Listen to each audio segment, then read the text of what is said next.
ऐसे दोस्त जो दुबई आ चुके हैं या आने का प्रोग्राम है और वो सोच रहे हैं कि दुबई में जाकर कौन सा बिज़नेस करें। अगर तो आपके पास थोड़ा सा भी एक्सपीरियंस है रियल एस्टेट का या रेंटल बिज़नेस का, तो आप अगर दुबई में रियल एस्टेट बिज़नेस शुरू करें तो ये एक ज़बरदस्त बिज़नेस होगा। इसमें मुझे कोई डाउट नहीं है। अगर आप रियल एस्टेट बिज़नेस को समझते हैं और आपका थोड़ा सा भी एक्सपीरियंस है, तो आप अगर दुबई में अपना रियल एस्टेट बिज़नेस स्टार्ट करते हैं तो मैं आपको ये अश्योर करूंगा कि अगर आप थोड़ी सी भी काविश कर गए तो आपका ये बिज़नेस ज़रूर चलेगा, पिटने नहीं लगा। अब आपके जहन में होगा कि इस बिज़नेस को कैसे स्टार्ट किया जा सकता है, कितनी कॉस्ट आएगी, कैसे ये लाइसेंस बनेगा, इसके स्टेप्स क्या होंगे। आज के इस वीडियो में मैं आपको पूरी डिटेल्स इसकी बताऊंगा कि रियल एस्टेट बिजनेस दुबई में कैसे स्टार्ट किया जा सकता है, कैसे इसका बिजनेस लाइसेंस लिया जा सकता है और कितने इस पे चार्जेस आएंगे। सबसे पहले जब भी आप दुबई पहुंचते हैं, आप जब ये हमारे पास विज़िट करेंगे, हम सबसे पहले आपसे डॉक्यूमेंट लेंगे जिसमें ख़ास और ख़ास पासपोर्ट कॉपी और वीज़ा कॉपी चाहिए होता है। मतलब इसमें कोई ऐसे डॉक्यूमेंट्स नहीं चाहिए जो आप सोचें कि शायद मुझे अपने मुल्क से लेके आने हैं, मुझे कोई एक्सपीरियंस लेटर लेके आना है, मुझे कोई डिग्री चाहिए। ऐसा बिल्कुल नहीं है। जब भी आप यहाँ पहुँचें, आपको एज इन्वेस्टर या पार्टनर, अगर तो आप एक से ज़्यादा हैं ऑफ कोर्स आप पार्टनर्स होंगे, अगर आप अकेले हैं तो आप एज इन्वेस्टर, सिंगल इन्वेस्टर भी रियल एस्टेट का बिजनेस लाइसेंस ले सकते हैं। इसमें कोई ममानियत नहीं है। पहले क्या होता था, जब भी आप बिजनेस लाइसेंस बनाते थे खास और ख़ास रियल एस्टेट, तो इसमें आपको लोकल जो अमाराती होता था उसको रखना पड़ता था और 51% के शेयर्स उसके आप मेमोरेंडम में लिखते थे। लेकिन अब इस मामले से भी आज़ादी मिल गई। अब ये आपकी चॉइस रह गई है। आप चाहें तो आप बग़ैर लोकल के 100% ऑनरशिप पर भी ये बिज़नेस लाइसेंस बना सकते हैं। स्टेप्स क्या होंगे, स्टेप्स की तरफ चलते हैं। सबसे पहले हम इनिशियल अप्रूवल के लिए अप्लाई करते हैं। उसके बाद ट्रेड नेम, कंपनी का आप नाम क्या रखेंगे, हम अगले स्टेप पर उस पर जाएंगे। अब यहाँ पर यह समझना ज़रूरी है कि ट्रेड नेम, अगर तो आप किसी भी अरेबिक नेम के साथ जाएं, अरेबिक नेम के साथ जब भी आप कंपनी का नाम रखें तो आपको 620, आज का जो सिस्टम चल रहा है, आज के जो 2023 में या 24 में जो रेट्स चल रहे हैं, मैं उसके मुताबिक आपको एक आइडिया दे रहा हूँ। 620 एक ट्रांजैक्शन यानी रिजर्वेशन पर आते हैं, यानी ट्रेड नेम के चार्जेस आते हैं, और उसके बाद 115 दिरहम 50 पैसे इकोनॉमिक डिपार्टमेंट के चार्जेस भी आते हैं। कहने से मतलब ये है कि ट्रेड नेम अगर आप अरेबिक में रखेंगे तो आपको कम चार्ज पे करना पड़ेगा। जैसे ही आप इंग्लिश या कोई भी फॉरेन नेम रखेंगे या आप कोई एब्रीविएशन रखेंगे, जैसे अक्सर लोग कहते हैं AKS रियल एस्टेट LLC रख दें, या AB रियल एस्टेट या ABC व्हाटएवर, लेकिन एब्रीविएशन है। जब भी एब्रीविएशन है तो उसके चार्जेस उससे भी ज़्यादा आते हैं। यानी बेहतर है कि आप अरेबिक नेम के साथ जाएंगे, आपको एक दफ़ा पेमेंट करना पड़ेगा और लाइफ टाइम वो नाम आपके लिए फ्री है। आप जब भी कोई भी इंग्लिश या फॉरेन नेम लेंगे तो जब भी आप अगले साल लाइसेंस को रिन्यू करेंगे तो 2000 दिरहम या 3000 दिरहम आपका एक्स्ट्रा आएगा, डिपेंडिंग ऑन कि आपने नेम इंग्लिश फॉरेन नेम लिया हुआ है या एब्रीविएशन लिया हुआ है। अगले स्टेप पर इस कंपनी के लिए मेमोरेंडम बनाया जाता है। मेमोरेंडम के बाद आपके पास ऑफिस का रिक्वायरमेंट रहता है। आपको ऑफिस इस बिजनेस लाइसेंस के लिए ज़रूर चाहिए। अब ऑफिस का जो मामला है उसमें भी आपको परेशान होने की ज़रूरत नहीं है। अगर आप परमानेंट मतलब फिजिकल यूज़ के लिए अपना ऑफिस लेना चाह रहे हैं फिर तो बहुत अच्छी बात है।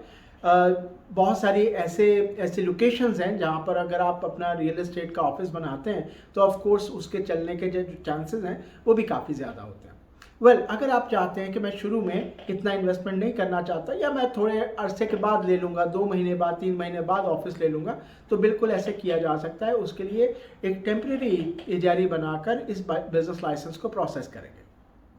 जैसे ही ये लाइसेंस प्रोसेस होगा, इसका फाइनल सबमिशन होगा, तो आपको जो इसका पेमेंट वाउचर होता है वो इशू हो जाता है। मतलब जो इकोनॉमिक डिपार्टमेंट ने जो आपसे चार्जेस लेने होते हैं और इस लाइसेंस में ये भी आपने ज़हन में रखना है, क्योंकि लैंड डिपार्टमेंट इन्वॉल्व है। जितनी भी आप बिजनेस एक्टिविटीज़ लेते हैं 5000 दिरहम ईच एक्टिविटी। इसमें और दूसरे बहुत सारे ऐसी एक्टिविटीज़ भी हैं जिसमें चार्जेस बहुत ज़्यादा हैं, लेकिन मैं आपको सिर्फ जो ब्रोकरेज लाइसेंस है मैं उसके मुतालिक आपको गाइड कर रहा हूँ। मान लेते हैं कि आप अकेले हैं या दो पार्टनर हैं, आप दो पार्टनर हैं और आप इंग्लिश नेम लेते हैं, एब्रीवेशन लेते हैं, और एब्रीवेशन के बाद आप विद ऑफिस ये बिज़नेस लाइसेंस बनाते हैं। तो आपका जो बिज़नेस लाइसेंस है उसका जो पेमेंट वाउचर होगा वो तकरीबन 30 से 35 हज़ार दिरहम के दरमियान में होगा। मैं आज आपको ये कुछ पेमेंट वाउचर भी मैं एक आपको दिखाता हूँ ताकि आपको मालूम रहे कि इस तरह का पेमेंट वाउचर होता है जो गवर्नमेंट से मिलता है। और इस पे इस कंपनी के लिए जो पेमेंट वाउचर आया वो 31,140 दिरहम का है। ये गवर्नमेंट की फ़ीस है जिसके अंदर लैंड डिपार्टमेंट की भी फ़ीस शामिल है। यानी ऐसा नहीं है कि आपने लैंड डिपार्टमेंट को एक्टिविटीज़ के अलहदा पैसे पे करने हैं। याद रखिए जितनी भी बिज़नेस एक्टिविटीज़ इस लाइसेंस में ख़ास ली गई हैं, मिसाल के तौर पर इसमें real estate buying and selling जो ब्रोकरेज है वो लिया गया है, और लीजिंग प्रॉपर्टी ब्रोकरेज एजेंट और मॉर्गेज ब्रोकर, ये एक्टिविटीज़ के साथ ये लाइसेंस बना। इसके अंदर जो पेमेंट वाउचर आया है गवर्नमेंट की तरफ से वो 31,140 दिरहम का। मैं कोशिश करूंगा इसको मैं स्क्रीन पे दिखा सकूं आपके समझने के लिए। और इसके बाद जब जैसे ही आप इस पेमेंट वाउचर को पे करेंगे तो आपको बिजनेस लाइसेंस इशू हो जाएगा, जो कुछ इस तरीके से ऐसा होगा। ये जब भी आपको बिजनेस लाइसेंस मिल जाता है, इसके ऊपर आपकी कंपनी का नाम इंग्लिश में और अरेबिक में बाकायदा तौर पे लिखा होता है, डेट्स के साथ लिखा होता है, यहाँ तक कि इसके ऊपर टाइम तक लिखा होता है ये लाइसेंस कितने बज के कितने मिनट पे इशू हुआ। इसके ऊपर लाइसेंस पर डिटेल लिखी होती है, आपका ऑफिस का एड्रेस लिखा होता है, phone number, mobile number, landline number और पीओ बॉक्स भी इसके ऊपर मेंशन होते हैं। किस पार्टनर का कितना शेयर है वो इसके दूसरे और तीसरे पेजेस को जब भी आप देखेंगे तो उसके ऊपर तहरीर होता है कि किस पार्टनर पे के कितने शेयर्स हैं, लाइक 50-50 हैं, दो पार्टनर हैं, 3 है, जो भी इसके बाकी पेजेस के ऊपर डिटेल मौजूद होती है। और इस लाइसेंस के साथ आपको एक मेमोरेंडम भी मिलेगा जो तकरीबन 17 से 20 पेजेस के ऊपर होता है, डिपेंड करता है, प्लस माइनस हो सकता है। ये एक प्रोसीजर आपने ज़हन में रखना है कि जब भी आप बिजनेस लाइसेंस बनाएंगे सबसे पहले इनिशियल अप्रूवल, ट्रेड नेम, फिर कंपनी का मेमोरेंडम, कंपनी का इजारी यानी ऑफिस इजारी, सबमिशन, और उसके बाद आपको पेमेंट वाउचर इशू होगा, उसको पे करेंगे और लाइसेंस मिल जाएगा। लाइसेंस मिलना ये फाइनल स्टेप नहीं है। इसके बाद कंपनी का इमिग्रेशन कार्ड बनता है। इमिग्रेशन कार्ड बनने के बाद कंपनी का लेबर कार्ड, जिसमें आप ई सिग्नेचर कार्ड भी अप्लाई करते हैं, और फाइल ओपनिंग वगैरह, ये सारे मराहिल हैं जो आपको कंप्लीट करना है। याद रखिए जब भी आप यहाँ पर नए आते हैं तो आपको खुद का वीज़ा भी चाहिए होता है। आप विज़िट पर आते हैं यहाँ पर और आपकी कोशिश होती है कि भाई मेरा विज़िट वीज़ा ख़त्म होने से पहले मेरा वीज़ा लग जाए। तो जैसे ही बिज़नेस लाइसेंस बनता है, कंपनी का इमिग्रेशन कार्ड बनता है, आप उसके बाद अपना इन्वेस्टर वीज़ा अप्लाई कर सकते होते हैं, जो आजकल 2 साल का मिलता है। पहले 3 साल का हुआ करता था, लेकिन अभी 2 साल का मिलता है। इस स्टेप के बाद जब भी आप खुद का वीज़ा अप्लाई करते हैं, उसके लिए मैं आपको स्टेप्स उसके भी बता देता हूँ। सबसे पहले entry permit, change status, medical, ID, फिर वीज़ा पेस्टिंग यानी वीज़ा स्टिकर। अब इलेक्ट्रॉनिक इशू होता है। अब वीज़ा जो स्टिकर है वो अब आपके पासपोर्ट पर नहीं स्टैम्प किया जाता, आपको डिजिटल स्टिकर इशू हो जाता है, वो आप अपने मोबाइल में रखें।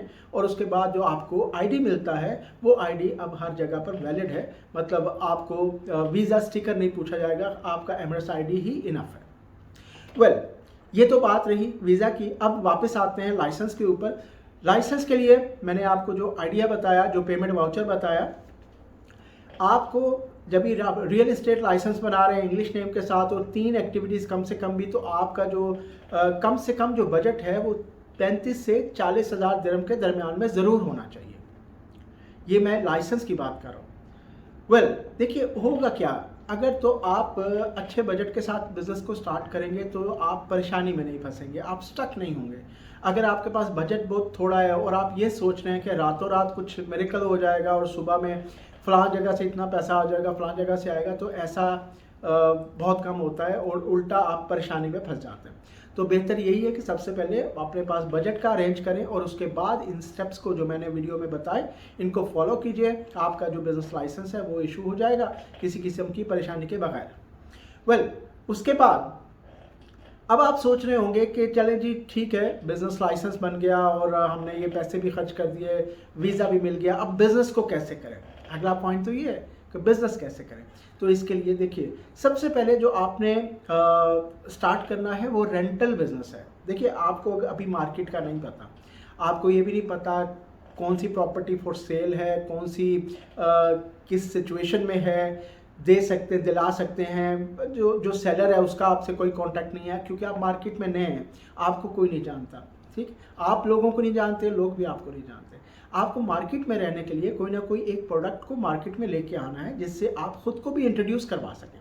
तो इस सिलसिले में जो सबसे जल्दी जिसमें आपको लीड्स मिल जाती हैं, जल्दी काम हो जाता है, वो आपका जो रेंटल बिजनेस है वो है। क्योंकि यहाँ का जो मिजाज है, हर यहाँ पर जो प्रॉपर्टी ली जाती है ये सालाना बेसिस पर होती है, ऐसा नहीं है मंथली बेसिस पे। वो खैर मिलते हैं लेकिन वो सिचुएशन और है। मैं आपको एक दूसरी सिचुएशन बताता हूँ। यहाँ पे लोग सालाना बेसिस पे लेते हैं। मान लीजिए अगर मैं किसी प्रॉपर्टी में शिफ्ट हुआ हूँ तो मैं 1 साल के लिए कॉन्ट्रैक्ट करूँगा।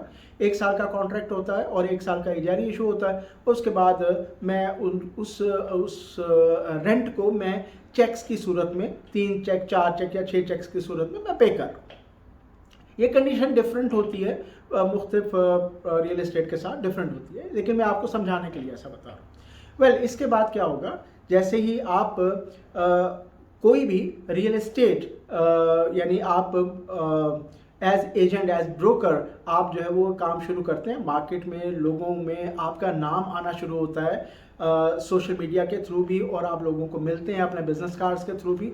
तो आप उनको इंगेज करते हैं, अपनी कंपनी का नाम इंट्रोड्यूस करवाते हैं। तो ऑफ कोर्स एक मार्केट में एक नाम बनना शुरू हो जाता है कि ये भी कोई कंपनी एग्जिस्ट करती है, और आहिस्ता आहिस्ता फिर लोग आप पे ट्रस्ट करना शुरू करते हैं। तो आप जब भी इस सिस्टम को ज़्यादा अच्छा ना जानते हो, अगर आप थोड़ा सा भी समझते हैं इस सिस्टम को, तो आप रेंटल से स्टार्ट कीजिए और ग्रेजुअली जहन में रखिए कि आपको 6 महीने रेंटल पर काम करना है और अगले 6 महीने आपको जो रियल एस्टेट बाइंग सेलिंग है उसके ऊपर थोड़ा सा काम शुरू कर देना चाहिए। इसके लिए याद रखिए आपको कुछ एक्सपीरियंस लोगों को अपने साथ रखना है, जो कि जितने भी आप एजेंट को हायर करें, आप उनमें से कुछ नहीं तो अगर 5 लोग भी आप हायर करते हैं तो 3 जो है वो एक्सपीरियंस लोगों को आप हायर करें जो मार्केट को समझते हों और जिन्होंने जो पहले भी बिजनेस ला रहे हों मार्केट में, मतलब जिनको हावनो हो और उनके पास रीरा का कार्ड भी हो।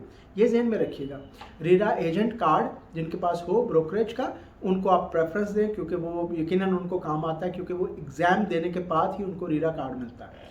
वेल, तो ये कम से कम ये जो मैंने आपको सिस्टम बताया, अगर आप इन स्टेप्स को भी फॉलो कर लेंगे तो मुझे ये यकीन है। और मैं आपको यहाँ पर एक और चीज़ बताऊँ, आप ये मत सोचिएगा कि 35-40 हज़ार दिरहम या 50 हज़ार दिरहम बहुत बड़ा अमाउंट है और बहुत मुश्किल होगा, ऐसा है वैसा है। देखिए, अगर तो आप इन स्टेप्स को फॉलो कर गए और आप पूरी मेहनत से लगन के साथ सिर्फ 1 साल मार्केट में रुक जाएं, तो मैं आपको इंश्योर करता हूँ ये 30-40 हज़ार दिरहम बहुत मामूली चीज़ है।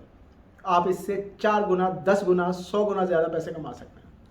मेरा नाम है ताहिर, आप देख रहे हैं Dubai business setup expert channel. कोई भी सवाल हो आप मुझे रब्ता कर सकते हैं।